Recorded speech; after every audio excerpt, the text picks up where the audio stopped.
नमस्कार दोस्तों, स्वागत है हमारे यूट्यूब चैनल एग्जाम सिटी में। बात करेंगे 69,000 शिक्षक भर्ती में थर्ड चयन सूची और 22,000 सीट जोड़ने पर SCRT पर निर्णय के लेटेस्ट अपडेट को लेकर। तो इससे पहले अभी तक हमारे यूट्यूब चैनल एग्जाम सिटी को आप लोग सब्सक्राइब नहीं किए हैं तो प्लीज़ सब्सक्राइब कर लीजिए, साथ में बेल आइकन प्रेस कर लीजिए ताकि लेटेस्ट वीडियो के नोटिफिकेशन आप सबको मिलते रहें। दोस्तों, 69,000 शिक्षक भर्ती में थर्ड चयन सूची जारी करने के लिए अभ्यर्थियों ने कल प्रयागराज का घेराव किया और ऐसे ही धरना दिया जाएगा तो कोई भी धरना सफल हो सकता है। वहीं 22,000 सीट जोड़ने के लिए SCRT पर चर्चाएं चल रही हैं। दोस्तों, जल्द ही निर्णय हो सकता है। यदि आप सही दिशा में सही कदम एकजुटता होकर उठाते हैं तो निश्चित रूप से जल्द ही आप सबको 22,000 सीटों पर निर्णय देखने के लिए मिल सकता है। वहीं TGT एग्जाम और LT ग्रेड नियुक्ति पत्र के बारे में इस वीडियो में बताने वाले हैं, तो इससे पहले वीडियो को लाइक और शेयर करना ना भूलें। तो आइए दोस्तों, वीडियो शुरू करते हैं। तो जैसा कि दोस्तों आप सबको पता है कि 69,000 शिक्षक भर्ती में थर्ड चयन सूची जारी करने के संबंध में कल अर्थात 14 जून को अभ्यर्थियों ने प्रयागराज का घेराव किया है और धरना काफ़ी सफल रहा। अभ्यर्थियों काफ़ी उत्साहित दिखे। तो आइए देख लेते हैं। तो यहाँ आप देखें, आप सबके सामने आ जाता 69,000 शिक्षक भर्ती की चयन सूची जारी करने की मांग को लेकर प्रतीक्षारत अभ्यर्थियों ने सोमवार को बेसिक शिक्षा परिषद कार्यालय का घेराव किया। 69,000 शिक्षक भर्ती तीसरी लिस्ट जारी करने के लिए किया घेराव। बात हो रही है परिषदीय प्राथमिक स्कूलों में 69,000 सहायक अध्यापक भर्ती के 2 चरणों की काउंसलिंग पूरी होने के बाद भी 6,000 से अधिक पद रिक्त पड़े हैं। इन पदों पर चयन सूची जारी करने की मांग को लेकर प्रतीक्षारत अभ्यर्थियों ने सोमवार को बेसिक शिक्षा परिषद कार्यालय का घेराव किया।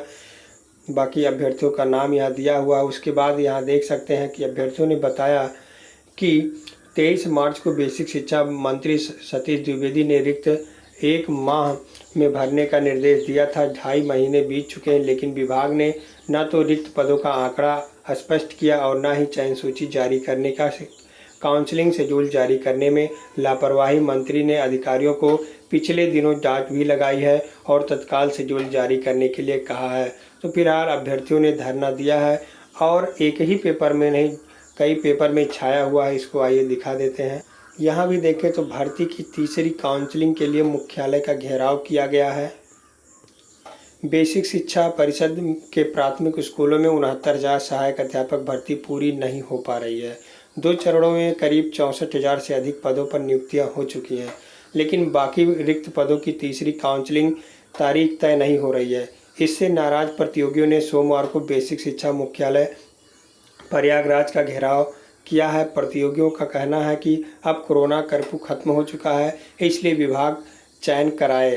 परिषद मुख्यालय बेसिक शिक्षा निदेशालय जिलों में पत्र भेजकर 69,000 सहायक अध्यापक भर्ती में 2 चरणों की काउंसलिंग पूरी होने के बाद रिक्त पदों का ब्यौरा मांग चुके हैं, लेकिन ये BSA जो कि ब्यौरा नहीं दे रहे हैं, इसलिए थर्ड काउंसलिंग में देरी हो रही है और इसलिए बरसात के महीनों में भी अभ्यर्थियों को थर्ड चयन सूची जारी करने के संबंध में धरना प्रदर्शन करना पड़ रहा है।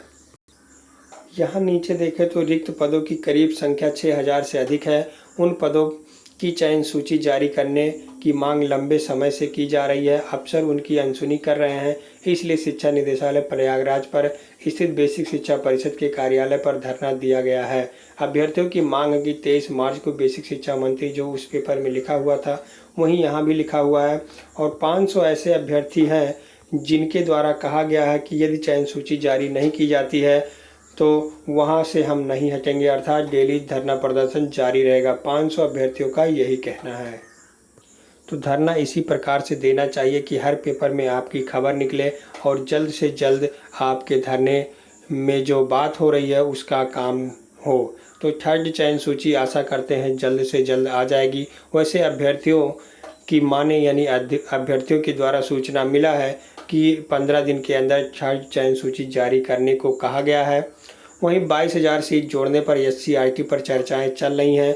जल्द हो सकता है निर्णय, क्योंकि आपकी सही दिशा में रणनीति सही रही तो निश्चित रूप से आपके 22,000 सीट जोड़ने पर निर्णय हो सकता है। यदि आपकी 21 तारीख का धरना सही ढंग से हो गया, अर्थात सभी लोग मजबूती से वहां पहुंच गए, कम से कम 5-6 हज़ार से ऊपर संख्या रहेगी तो निश्चित रूप से दबाव बनेगा सरकार पर और उससे जितना भी अधिक रहे उतना सही है। तो यहाँ आप देखें, आप सबके सामने आ जाता है ब्रेकिंग न्यूज़। 68,500 के लोग SCRT में जाकर कुछ अधिकारियों से मिले, तो वहाँ ये पता चला कि 68,500 की 22,000 सीटें 69,000 में जोड़ने की बात सरकार कर रही है। अगर धरना सफल हो गया तो 22,000 सीट जुड़ जाएगी। तो ये बड़ी खबर और बड़ी खुशखबरी कही जा सकती है 22,000 के अभ्यर्थियों के लिए। तो आप लोग सही दिशा में रणनीति बना के बैनर छपवा लीजिए। उसके बाद सभी ज़िले से अभ्यर्थी 22,000 सीट के लिए लखनऊ SCRT पहुँचे और सरकार पर अधिक से अधिक दबाव बनाएं।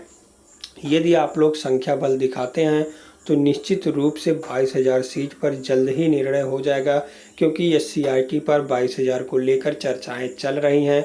शासन स्तर पर काम हो रहा है। आप लोग जो ईमेल भेज रहे हैं उससे चर्चाएं भी चल रही हैं, क्योंकि एक एक लोग 25-25 ईमेल, 100-100 ईमेल, 50 ईमेल भेज रहे हैं, तो उससे भी और ऑनलाइन धरने का भी असर पड़ रहा है 22,000 सीट पर। तो आप लोग करते रहें, लेकिन धरना जो 21 तारीख को रखा गया है उसमें सभी लोग सक्रियता दिखाते हुए पहुंच जाइए। और जो लोग अभी 22,000 के लिए काम नहीं कर रहे हैं उनको भी बताइए, क्योंकि कम गुणांक वालों का एकमात्र सहारा है तो 22,000 ही सहारा है, और कहीं आपको नौकरी नहीं मिल सकती है। एक बार धरना देने से 22,000 सीट जुड़ जाता है, तो इसमें एक बुराई क्या है। आप लोग सभी लोग पहुँचिए, बहन हो चाहे भाई हो, सभी लोग 22,000 सीट के लिए एक बार लखनऊ SCRT जरूर पहुँचें। अपने कर्तव्य को समझकर, अपनी गरीबी को दूर करने के लिए, अपनी बेरोजगारी को दूर करने के लिए, अपना हक लेने के लिए ज़रूर आप 22,000 सीट जोड़ने के लिए SCRT लखनऊ 21 तारीख को ज़रूर पहुँचें। TGT एग्ज़ाम LT ग्रेड नियुक्ति पत्र के मामले में क्या है जानकारी, आइए देख लेते हैं। तो यहाँ आप देखें, TGT बायो के 67,000 अभ्यर्थियों को इंतजार। TGT जीव विज्ञान 2016 के 304 पदों के लिए 67,000 अधिक अभ्यर्थियों ने आवेदन किया, लेकिन चयन बोर्ड ने 12 जुलाई 2018 को चयन प्रक्रिया निरस्त कर दी थी। इसके खिलाफ अभ्यर्थियों ने हाईकोर्ट में याचिका की थी। हाईकोर्ट ने 12 जनवरी 2020 को चयन बोर्ड को 3 महीने में लिखित परीक्षा कराने का आदेश दिए थे, लेकिन अब तक परीक्षा तिथि घोषित नहीं हो सकी। TGT जीव विज्ञान 2011 के 65 पदों का परिणाम भी अब तक घोषित नहीं हो सका है। इसके लिए तकरीबन 58,000 अभ्यर्थियों ने आवेदन किया था और लिखित परीक्षा 17 जून 2016 को हुई थी। तो यहाँ आप देखें, आप सबके सामने आ जाती है तैयारी। उत्तर प्रदेश माध्यमिक शिक्षा सेवा चयन बोर्ड की बैठक आज होगी और 304 पदों के लिए 67,000 अभ्यर्थियों को परीक्षा का इंतजार है। TGT PGT के 15,508 पदों की परीक्षा तिथि भी तय की जाएगी। तो उत्तर प्रदेश माध्यमिक शिक्षा सेवा चयन बोर्ड प्रशिक्षित स्नातक अर्थात TGT PGT 2021 की परीक्षा कराने से पहले TGT बायो 2016 की लिखित परीक्षा कराने की तैयारी में है और मंगलवार शाम 4 बजे से अध्यक्ष वीरेश कुमार की अध्यक्षता में चयन बोर्ड की साल भर में पहली बार होने जा रही है। ऑफलाइन बैठक में इस पर मुहर लगने की संभावना है। इसी के साथ TGT PGT 2021 के 15,508 पदों की लिखित परीक्षा की तारीख तय भी होने की उम्मीद है। तो इसके लिए लगभग 14 लाख अभ्यर्थियों ने आवेदन किया है। तो यहाँ आप देखें तो नियुक्ति पत्र को LT ग्रेड को प्रदर्शन किया जाएगा। नियुक्ति के लिए चयन होने के कई महीने बीतने के बावजूद भी नियुक्ति न मिलने से नाराज LT ग्रेड 2018 के हिंदी विषय के अभ्यर्थियों ने सोमवार को उत्तर प्रदेश लोक सेवा आयोग का घेराव किया। मानक के अनुरूप अहर्ता न रखने वाले चयनितों की नियुक्ति निरस्त करके आहर अभ्यर्थियों को नियुक्ति देने की मांग युवा मंच के बैनर तले प्रदर्शन किया जा रहा है। आरोप लगाया गया है कि अहर्ता न रखने वाले अभ्यर्थियों का विरुद्ध चयन कर दिया गया है। इसके लिए बड़े पैमाने पर पात्र अभ्यर्थी चयन से वंचित हो गए। आयोग ने जीव विज्ञान, गृह विज्ञान, वाणिज्य आदि विषयों में तय योग्यता न रखने वाले अभ्यर्थियों का चयन निरस्त करके वेटिंग लिस्ट के जरिए नियुक्ति दी है। ठीक इसी तरह से LT ग्रेड हिंदी में भी चयन दिया जाना चाहिए। चयनितों का दूसरा वर्ग मंगलवार को आयोग पर प्रदर्शन करके मांग करेगा। तो दोस्तों एक बार फिर आप लोगों से कहेंगे कि 22,000 सीट के लिए सभी लोग संगठित हो जाएं और 21 तारीख को अपनी ताकत दिखा दीजिए सरकार को। जब तक आप सरकार को दबाव में नहीं लाएंगे तब तक 22,000 सीटों पर निर्णय नहीं होगा। वैसे चर्चाएं चल रही हैं, तो आप लोग दबाव अधिक से अधिक बनाएंगे तो जल्द ही सीटों पर निर्णय होना स्वाभाविक है। तो ज़्यादा जानकारी के लिए हमारे टेलीग्राम चैनल से जुड़ सकते हैं, लिंक आपको वीडियो के डिस्क्रिप्शन में मिल जाएगा। और इससे पहले अभी तक हमारे यूट्यूब चैनल एग्जाम सिटी को सब्सक्राइब नहीं किए हैं तो प्लीज़ सब्सक्राइब कर लीजिए, साथ में बेल आइकन प्रेस कर लीजिए ताकि लेटेस्ट वीडियो के नोटिफिकेशन आप सबको मिलते रहें। बहुत बहुत धन्यवाद वीडियो देखने के लिए।